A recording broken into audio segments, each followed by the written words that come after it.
할렐루야. 새벽을 깨우신 주의 백성들을 예수님의 이름으로 환영하고 축복합니다. 아멘. 우리 하나님이 새벽에 도우시고 우리 예수님이 새벽 미명에 항상 한적한 곳에 가셔서 하나님의 말씀을 음성을 듣고 그 음성대로 사셨던 예수님의 새벽 묵상의 삶이 있습니다.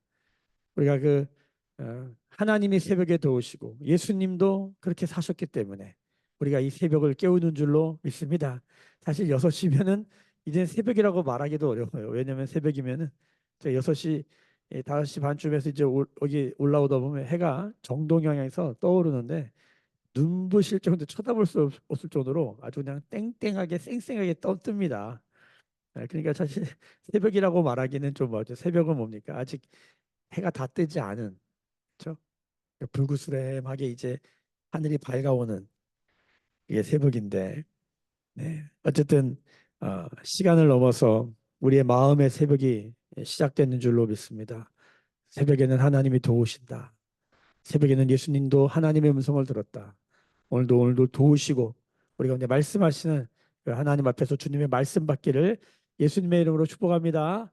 아멘. 우리가 말씀을 받을 때마다 데살로니가 교회의 그 1장 13절의 이야기를 기억해야 합니다. 우리가 사람의 말로 받지 아니하고 하나님의 말씀으로 받기를 원합니다. 오늘 사도 바울이 본인의 에베소에서의 3년 동안의 사역을 이제 정리하면서 에베소를 떠나려고 하는 장면입니다. 내일 장면에는 에베소에 있는 모든 장로들과 성도들이 막 펑펑 울어요. 펑펑 울어요. 어, 이 장면을 이제 오늘 내일 묵상을 하게 되는데 내가 떠날 때 우리가 어, 박수 칠 때 떠나라 이런 말은 들어보셨잖아요. 그렇죠? 사도 바울의 떠나는 뒷모습이 너무 아름답습니다. 사람은 우리가 사람을 만나면 다 앞모습을 보잖아요. 이렇게 사람의 얼굴을 보잖아요. 그렇죠? 사람의 앞모습은 다 사실은 다 꾸미고 좋게 보이려고 마음 먹고 살기 때문에 사람의 앞모습을 보고 실망할 경우는 거의 없습니다. 사도 바울은 사실은 말을 들으면 굉장히 글을 들으면 굉장히 존경심이 가는 사람인데 만나면은 얼굴을 보면은 뭐야? 이렇게 바로 말이 나올 정도로 사도 바울의 외모는 형편이 없었다. 그러나 이 사도 바울이 떠나는 장면을 보면서 사도 바울의 능력은 어디에 있냐면 삶에 있었구나. 그러니까 삶이 아름다운 사람은 언제 알게 되냐면 있을 땐 잘 모르는데 떠나보면 없어 보면 그 사람의 진가가 보이더라 이거예요. 이것을 사람의 앞면보다는 사람의 뒷면이 아름다워야 된다는 거예요. 그러니까 떠날 때 아름다운 사람이 진짜 아름다운 사람이에요. 그러니까 떠나는데 함께 울고 떠나는데 함께 부둥켜 안고 지나온 삶들과 시간들을 함께 추억할 수 있는 사람이면 참 좋겠다. 저와 오늘 새벽을 깨우신 각 사람이 떠날 때 아름다운 사람들 되기를 예수님의 이름으로 소망하고 축복합니다. 아멘. 오늘 사도 바울의 3년의 목회 정리를 하면서 이제 성령에 매여서 지금 예루살렘으로 가려고 하는 거거든요. 오늘 말씀에도 보면은 23절을 보세요. 23절. 같이 한번 읽어볼까요? 시작. 오직 성령이 각성에서 내게 증언하여 결박과 환란이 나를 기다린다 하시나.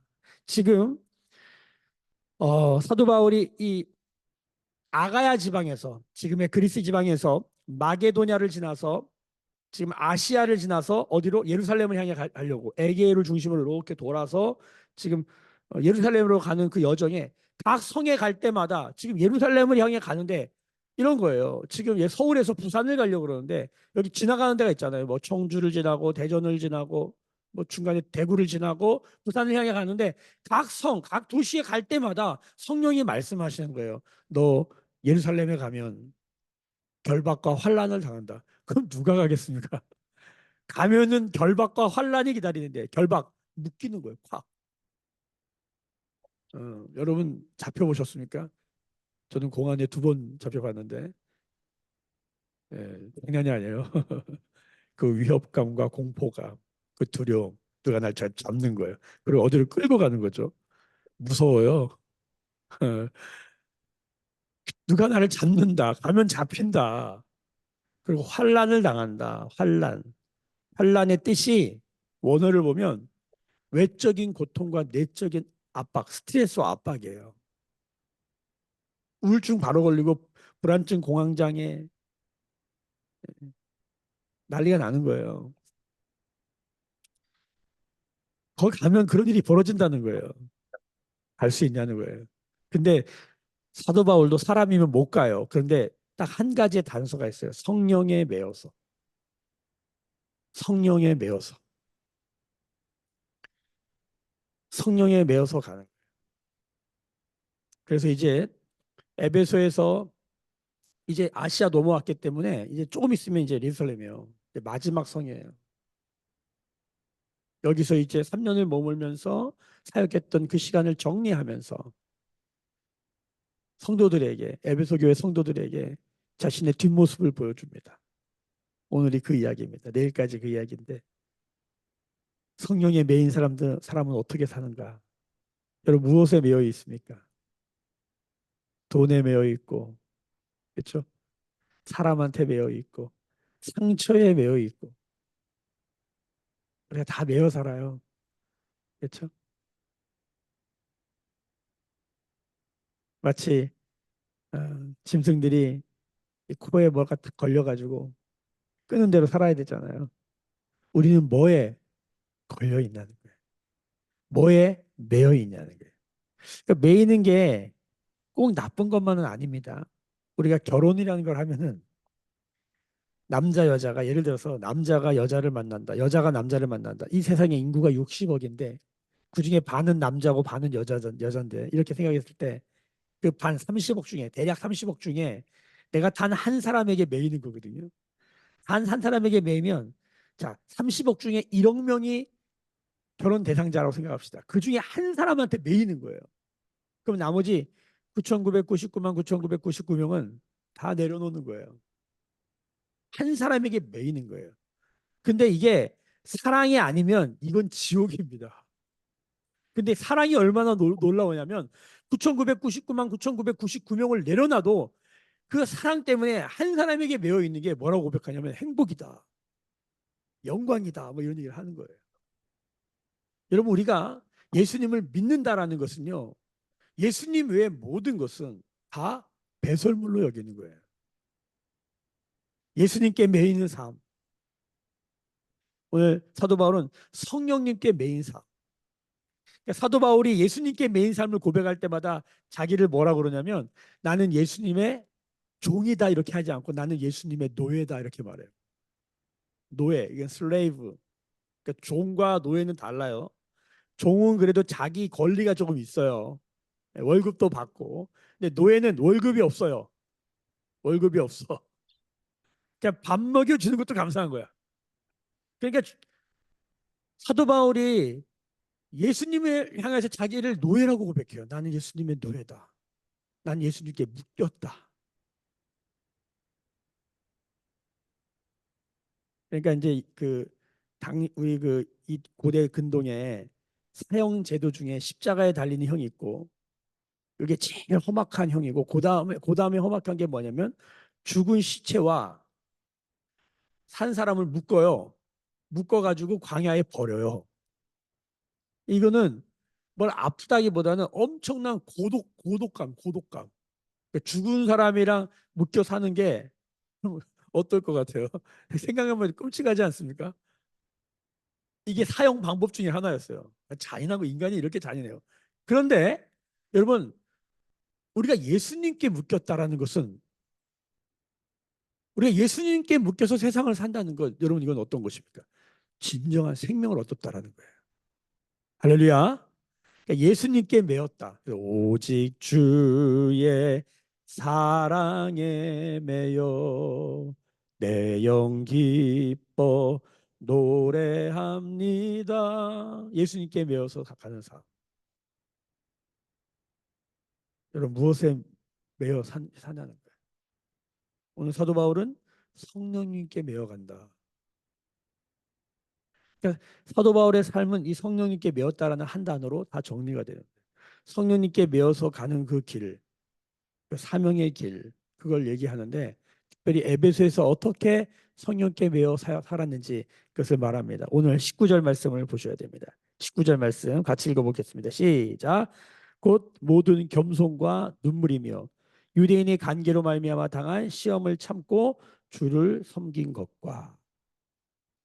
사도 바울의 삶의 첫 번째 모습은 겸손과 눈물입니다.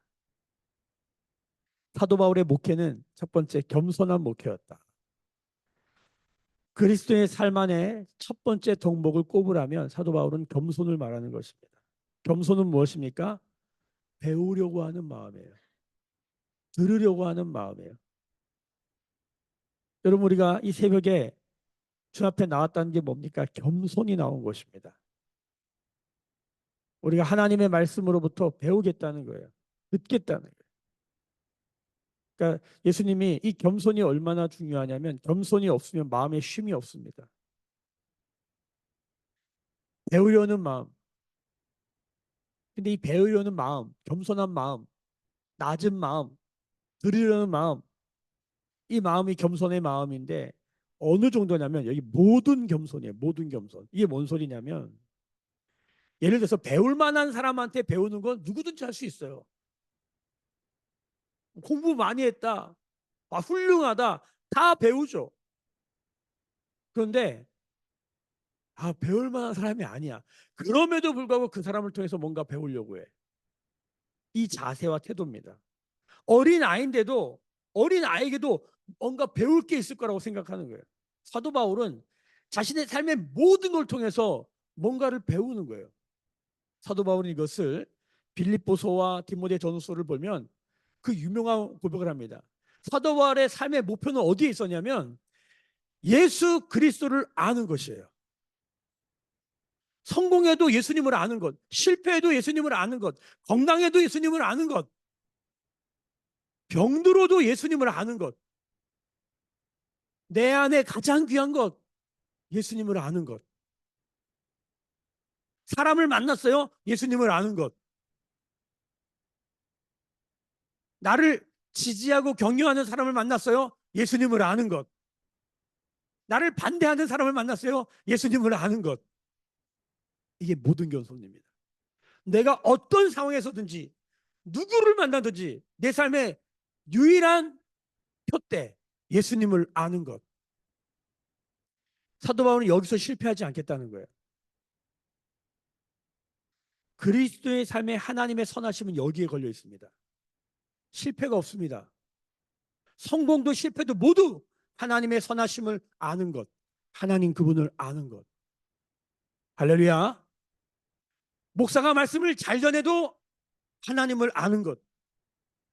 앞에 있는 사람이 이상한 소리를 해도 나는 하나님을 아는 것. 그러려면 사람을 보기 전에 뭘 봐야 돼요? 말씀을 봐야 돼요. 하나님의 말씀, 이 안에 하나님 뜻이 다 들어있어요. 성도가 말씀을 읽고 설교를 들어야지 말씀은 하나도 성경은 하나도 안 읽으면서 설교만 듣잖아요. 하나님을 온전히 배울 수가 없습니다.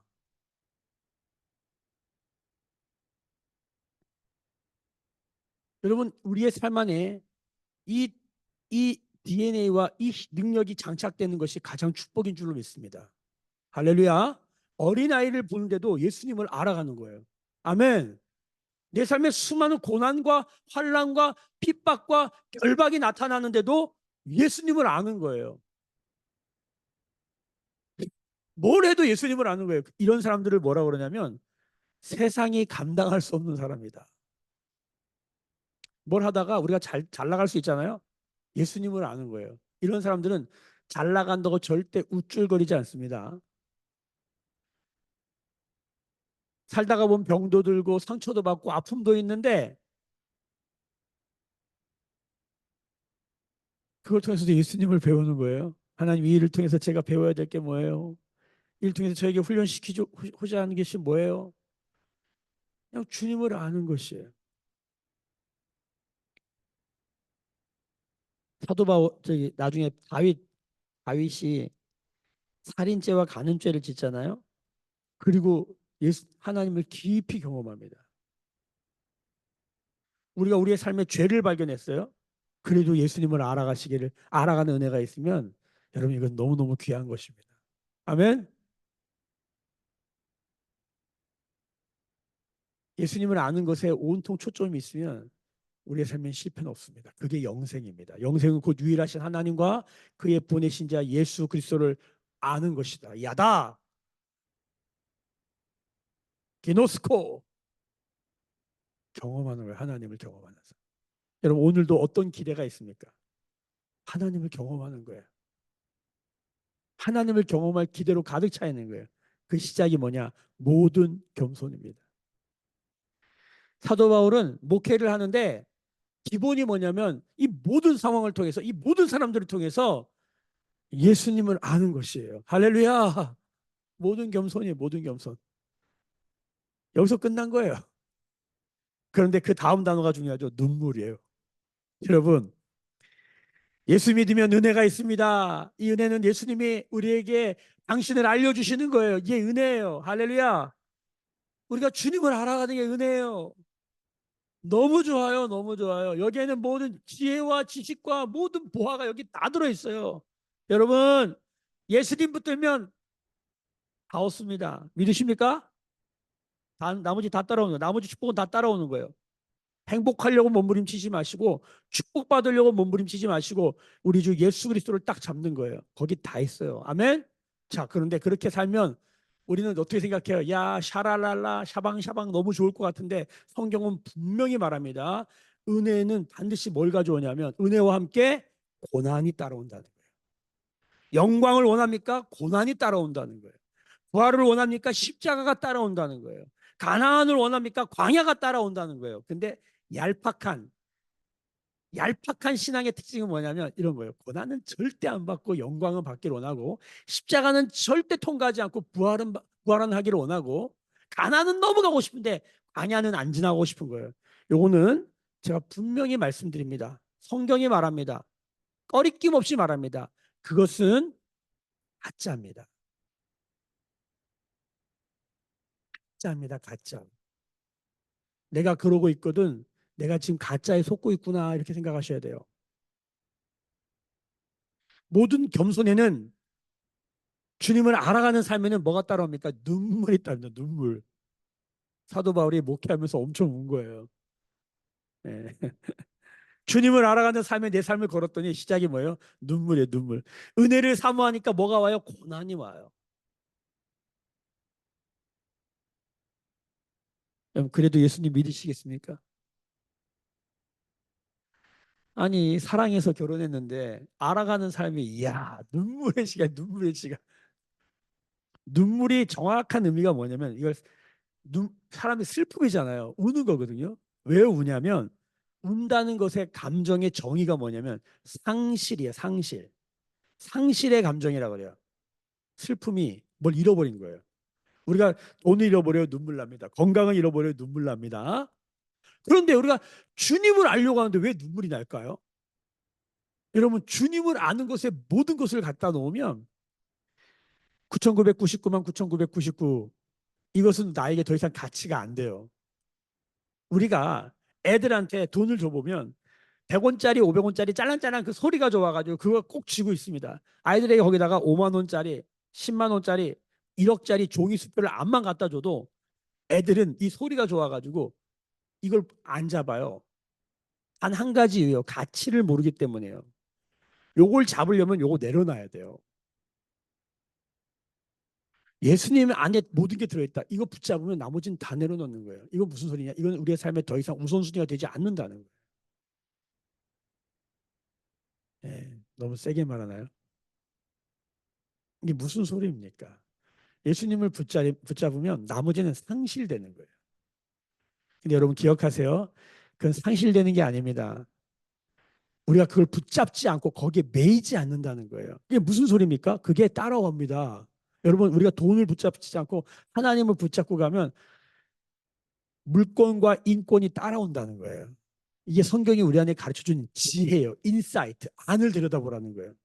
꿰뚫어 보라는 거예요. 하나님을 붙들어라. 나머지는 따라온다. 근데 어느 정도로 붙들어야 되는 거야? 안 따라와도 상관없어. 이 정도로 붙들으라는 거예요. 하나님이 만복의 하나님이 반드시 우리 가운데 분복을 주신다. 우리에게 딱 맞는 나에게 딱 맞는 나의 모든 필요를 아시는 주님께서 정확하게 주신다. 여러분 믿으십니까? 아멘. 지금 나는 어떤 사람이에요? 복 받은 사람이에요. 여러분 결핍 가운데 사는 것은 절대 성령 충만이 아닙니다. 다윗이 여호와는 나의 목자가 되시니 여호와께 매어서 그분이 나를 끌고 가는 여호와가 목자된 삶을 사니 내게 뭐가 부족함이 없다. 다윗이 그때 목동이었어요. 목동이 뭘 갖고 있습니까? 지팡이 하나 갖고 사는 건데 왕이 아니라니까요. 아무것도 없어요. 근데 그가 뭐라고 말합니까? 부족함이 없다. 결핍이 없다. 결핍, 부족, 가난 뭐가 다 없는 거예요. 상실된 거예요. 근데 이게 눈물이 안 나요. 여호와로 채워지니까 충만한 거예요. 여러분 이렇게 살기를 간절히 소망합니다. 그러니까 사도 바울이 모든 겸손으로 살 때 눈물이 났어. 근데 사실 이 눈물은 우리가 세상 사람들은 뭘 상실해서 눈물이 나잖아요. 근데 이 사람은 어떤 눈물일까? 이 눈물은 예수님은 왜 우실까요? 한 영혼에 대한 눈물이에요.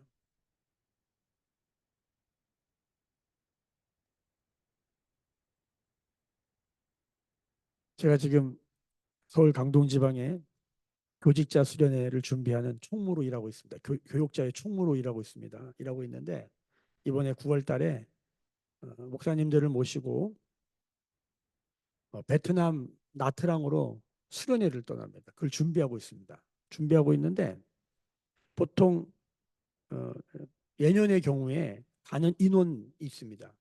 그 인원의 평균치를 잡아서 지금 비행기 예약을 천 몇백만 원 주고 예약을 했어요.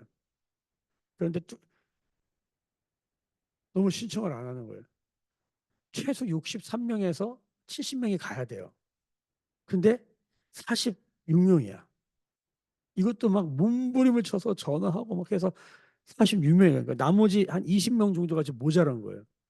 이 상태로 가면 페널티를 500만 원을 물어야 돼요. 500만 원.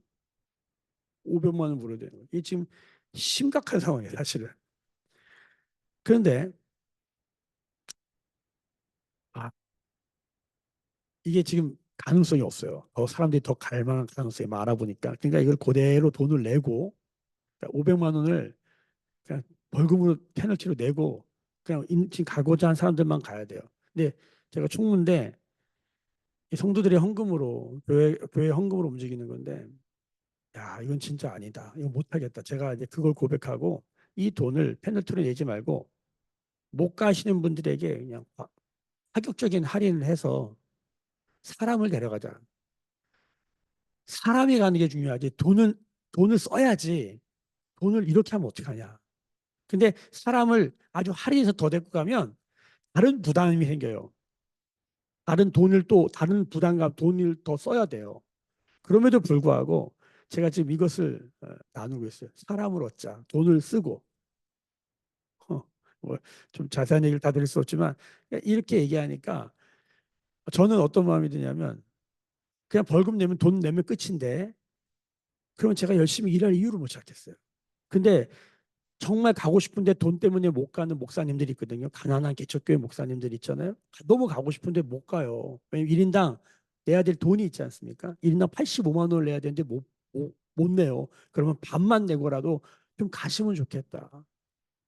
그래서 페널티 500만 원을 여러분 만약에 1인당 50만 원씩 도와주면 10명을 데리고 갈 수 있는 거예요. 그렇게 쓰자는 거예요. 그 나머지 드는 비용은 우리가 어떻게든 모금을 하자는 거예요. 그러면 그거는 저는 해야 될 이유와 의미가 있다고 생각해요. 사람을 데려갈 수 있으니까. 이 얘기를 하는데 저같이 생각하지는 않더라고요. 여러분 우리가 영혼을 섬긴다는 게 사람을 섬긴다는 것은 사실 눈물 날 일입니다. 쉬운 일이 아닙니다. 돈도 들고요. 시간도 써야 되고 에너지도 씁니다. 목회를 하면서 적어도 제가 만난 사람에게 최선을 다하려고 마음만 먹어도요. 쉽지 않습니다. 사도 바울의 오늘 삶을 돌아보면 뒤안길을 볼 때에 이의 삶은 겸손과 눈물이었어요. 여러분 여러분 수 있죠 수. 수 앞면을 보면 아주 이쁜 그림들 막 꽃도 있고 새들도 있고 그러잖아요. 근데 뒷면을 넘겨보셨습니까?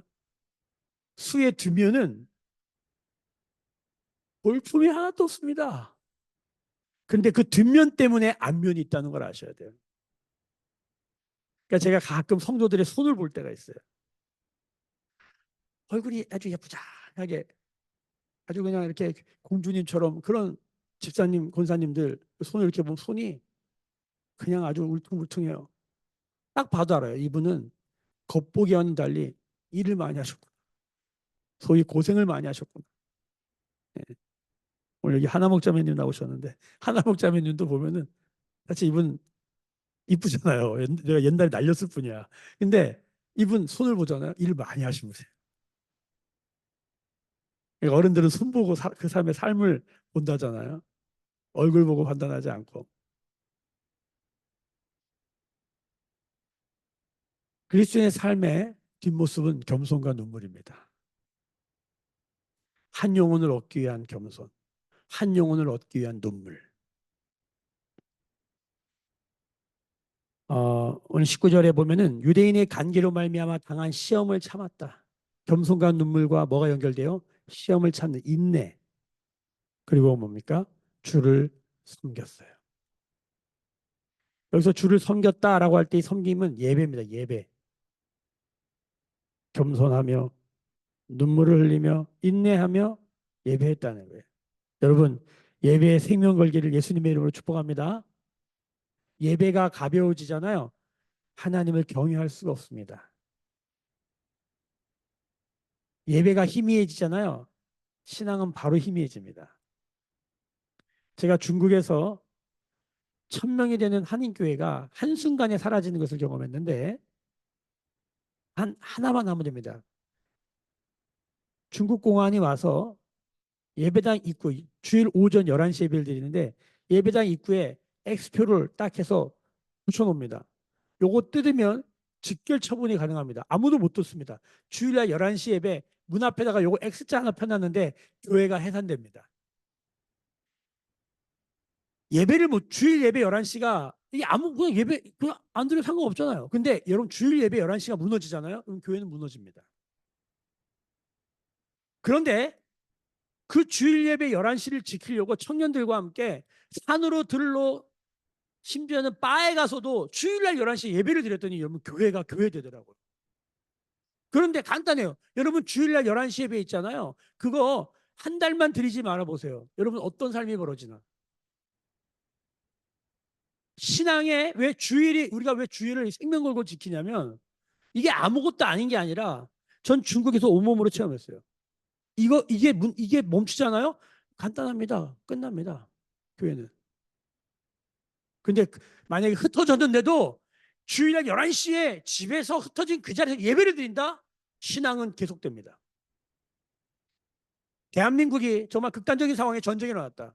흩어진 성도들이 주일 11시에 그가 어디에 있든지 무릎을 꿇고 하나님을 향해 찬양하며 기도하며 말씀을 붙들고 예배할 수 있는가? 우리가 왜 통신도를 어쩌다가 병신도란 말을 붙였는지 누가 예배를 인도하지만 예배를 못 드리고 누가 기도를 인도하지만 기도도 못하고 누가 말씀을 알려주지 않으면 말씀도 못 읽어요. 완전히 그냥 어쩌다 이렇게 됐나 모르겠어요. 신앙생활을 30년 했는데도 기도 좀 하십시오. 앞에 나와서 기도 좀 인도하십시오. 못해요. 여러분 누구라도 있잖아요. 어떤 일을 10년 이상 하잖아요. 그럼 전문가가 됩니다. 신앙생활을 10년, 20년, 30년 했는데 누구 앞에서 간증 한 번 못한다? 이거는 저는 성격과 기질의 문제 물론 그런 것도 있어요.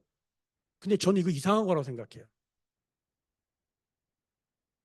복음이 들어오면 이 복음의 특징은 전염성이고 어떻게 전하려고 한 열정에 사로잡히게 돼요. 여러분 우리가 냉정하게 돌아봐야 돼요.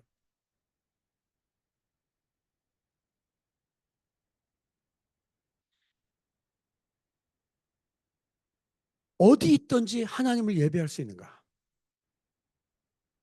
사도 바울의 에베소의 사역을 정리하면서 자신의 삶을 고백하는데 모든 겸손과 눈물, 모든 관계와 그 어려운 가운데서도 인내.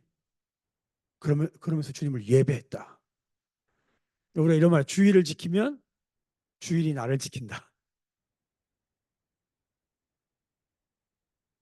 우리가 예배하면 주님이 우리를 예배가 뭐냐면 이 월십 서비스잖아요. 영어로 서비스. 우리가 하나님을 향해 섬기는 거예요. 서비스하는 거예요. 서비스. 근데 어떤 일이 벌어지냐면 두 가지입니다. 첫 번째, 하나님을 예배했더니 우리가 하나님이 나를 섬기고 있다는 걸 깨달아요. 아, 하나님이 이게 예배가 내가 하나님을 섬기는 줄 알았더니 아이고 주님이 나를 섬기고 있구나. 주님이 나를 보호하시고 주님이 나를 떠받들고 계시는구나. 주님이 나를 붙들고 계시는구나. 주님이 나를 섬겨서 나도 주님을 섬길 수 있구나. 할렐루야. 주님을 섬기면서 뭘 깬다는 거냐면 주님을 알게 되는 거예요. 할렐루야. 자, 오늘 여기 20절부터 여기 또 빨리 보셔야 돼요. 자, 유익한 것은 무엇이든지 20절입니다. 공중 앞에서나 각 집에서나 꺼리낌 없이 여러분에게 전하고 가르치며 오늘 말씀이 아주 독특한 건 꺼리낌 없이 전했다라는 거예요. 27절 보세요. 27절 같이 읽어봅시다. 시작. 이는 내가 꺼리지 않고 하나님의 뜻을 다 여러분에게 전하였다. 제가 이 말씀 보면서 또 목사로서 목회자로서 아 이거 참 너무 귀하다. 좋은 목사는 어떤 목사일까요? 네, 좋은 목사는 말을 잘하는 목사가 아니에요. 글을 잘 쓰는 게 아니에요. 내 생각과 안 맞고 아 이거 전하면 성도들이 어려워할 텐데 이거 말하면 너무 어려운데 그럼에도 불구하고 꺼리낌 없이 하나님 말씀을 전하는 것입니다. 어떤 말을 하면 사람들이 좋아할지 압니다. 요즘은 공감 중독의 시대 아닙니까? 제가 보기에는 공감을 해야 됩니다. 근데 제가 어떤 느낌이 드냐면 야 이게 무슨 공감 중독에 걸린 사람들 같이 뭔 얘기만 하면 목사님 공감 좀 해주세요. 공감을 요구하고 공감을 압박하는 시대가 돼버렸어요. 이거 한번 생각해 보세요.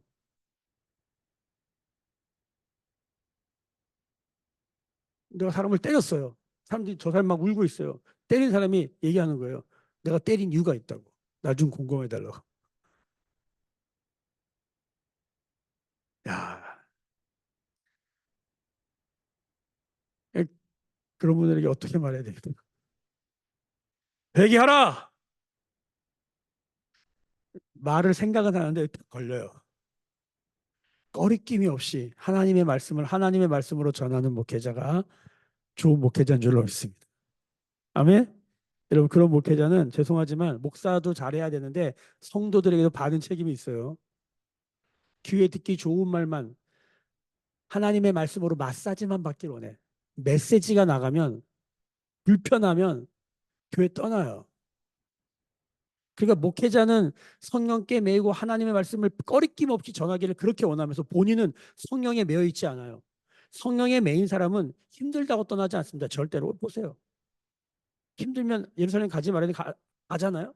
성령에 매인 사람의 특징은 하나님의 말씀과 뜻에 따라 움직여요.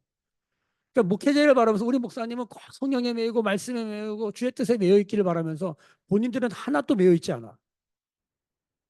전 이건 되게 고약한 거라고 생각해요. 성도님들에게도 말씀드리고 싶어요. 여러분도 성령에 매여서 교회 힘들다고 떠나지 마시고 교회 떠나는 사람들 보면 저희 교회도 많은 분이 왔다 갔는데 성령에 매여서 움직인 걸까요? 보통 다 기분이 안 좋은 거예요. 뭐가 수가 틀리는 거예요. 여러분 제가 여기서 목회를 합니다. 어떤 교회가 저한테 청빙이 온 거예요. 1년 사례를 어마어마하게 주는 거야. 그 제가 가는 거예요. 저는 뭐에 매여 있는 겁니까? 목회자가 그렇게 움직이면 김동호 목사님이 유명한 언어를 남겼죠. 우리는 소시장의 소가 아니다. 소시장의 소는 가격을 매겨주는 대로 움직인다는 거예요. 목사가 여기서 월급 더 준다고 절로 가요? 그런 목사 여러분 그런 목사의 말을 듣겠습니까 여러분? 근데 요즘은 들어요. 큰 교회가 연봉 많이 주고 좋은 목사님 땡기면 글로 다 우르르 가요. 왜 그럴까요? 못 보는 거예요. 목회자는 성령에 매고 말씀에 매고 주의 때에 매어 살기를 그렇게 바라면서 본인은 그렇게 안 살잖아요. 그러면 제대로 보이겠습니까? 여러분 좋은 목사는 어떤 목사입니까? 성령에 매여야 될 줄로 믿습니다. 돈 많이 준다고 가는 목사, 저도 무서워요. 이건 영적 전쟁이고, 이건 야, 이거 쉽지 않다. 그러나 사도 바울을 바라보면서 성령의 메인 삶을 보는 거예요. 꺼리낌 없이 말씀을 전해요. 여러분, 그렇게 돈이 안 팔리면 꺼리낌 없이 할 수 있을 것 같아요. 아마 이건 우리가 피차간에 목사만 일해야 되는 게 아니라 성도도 한번 돌아보면 좋겠어요. 죄송해요. 나는 직장을 이직할 때 무슨 기준으로 움직이는가? 여러분, 우리가 하나님의 뜻에 매이기를 소망합니다. 성령의 매기를 소망합니다. 모든 겸손과 눈물과 인내와 예배로 살기를 소망합니다. 아멘. 그랬더니 꺼리낌 없이 주님을 전했다라는 거예요. 그리고 21절을 같이 읽어봅시다. 시작. 유대인과 헬라인들에게 하나님에 대한 회개와 우리 주 예수 그리스도에 대한 믿음을 증언했다. 여기 회개와 믿음이에요. 회개와 믿음. 근데 회개도 증언했고 믿음도 증언했어요. 다른 사람 회개하라. 잘못됐으니까 다 돌이켜라. 이렇게 말하니까, 이렇게 말한 게 아니라 회개는 누가 하는 거예요? 내가 하는 거예요. 내가 해야 회개예요. 내가. 그래서 이걸 증언하는 거예요. 회개 뭡니까? 돌이킴이에요. 돌이킴. 뉘우치고 돌이킴이에요. 뉘우침만 하면 안 돼요. 아, 이거 잘못됐구나. 개를 해야 돼. 개. 돌이켜야 돼요.